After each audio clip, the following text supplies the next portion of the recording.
पिछले 10 साल में जो हुआ वो तो सिर्फ ट्रेलर है कि आने वाले वर्षों में रिलीजियस टूरिज्म में दुनिया का सबसे बड़ा कैपिटल अयोध्या बनने वाला है, क्योंकि शपथ लेने के दूसरे दिन ही धमाधम काम आने वाला है।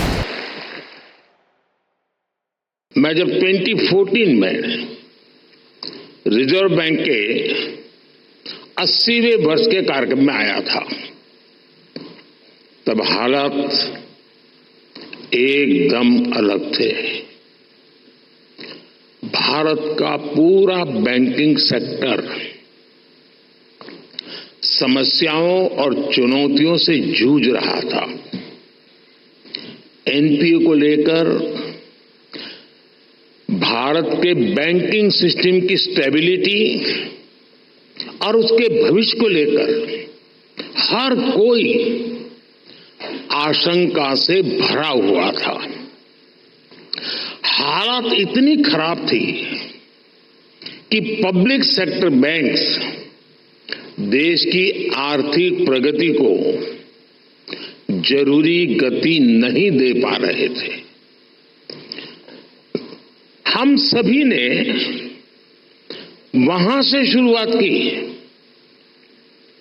और आज देखिए, आज भारत के बैंकिंग सिस्टम को दुनिया में एक स्ट्रांग और सस्टेनेबल सिस्टम माना जा रहा है।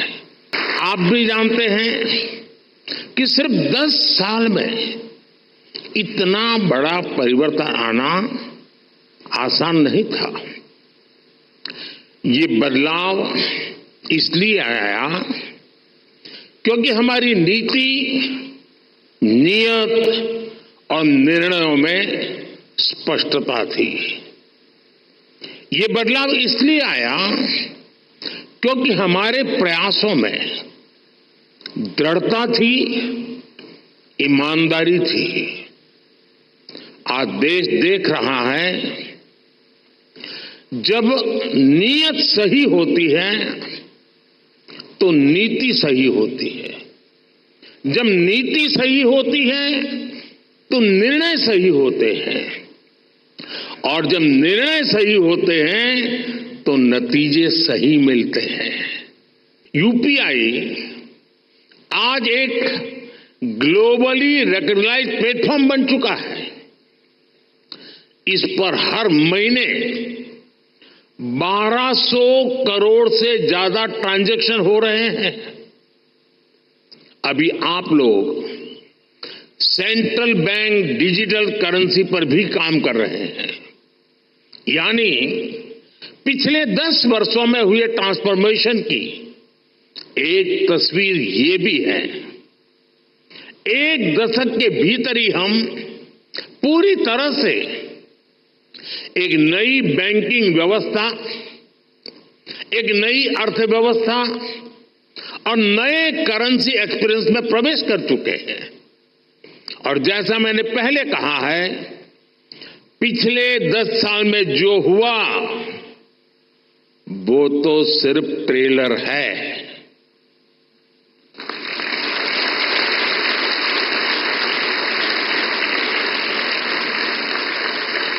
अभी तो बहुत कुछ करना है। अभी तो हमें देश को बहुत आगे लेकर जाना है। दुनिया के बड़े बड़े देश जहां अभी तक उस झटके से उभरने की कोशिश कर रहे हैं, वहीं इंडियन इकोनॉमी नए रिकॉर्ड बना रही है।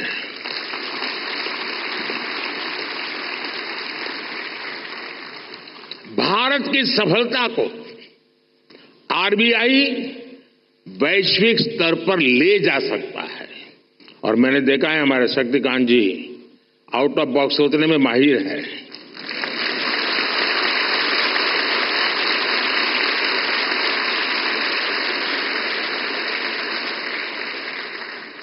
और मुझे खुशी है कि सबसे ज्यादा तालियां इस बात पर पड़ी। अभी कहीं मैंने पढ़ा था, जो ये टूरिज्म के एक्सपर्ट होते हैं उनका कहा है कि आने वाले वर्षों में रिलीजियस टूरिज्म में दुनिया का सबसे बड़ा कैपिटल अयोध्या बनने वाला है।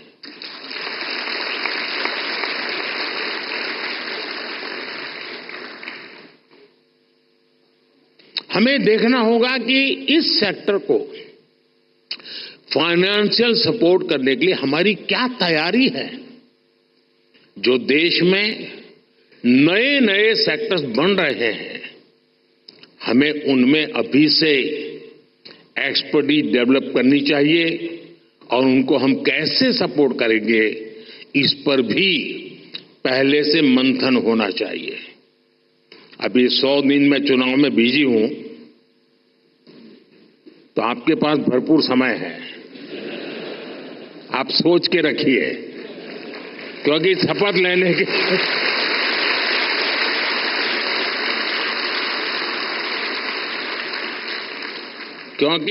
लेने के दूसरे दिन ही धमाधम काम आने वाला है।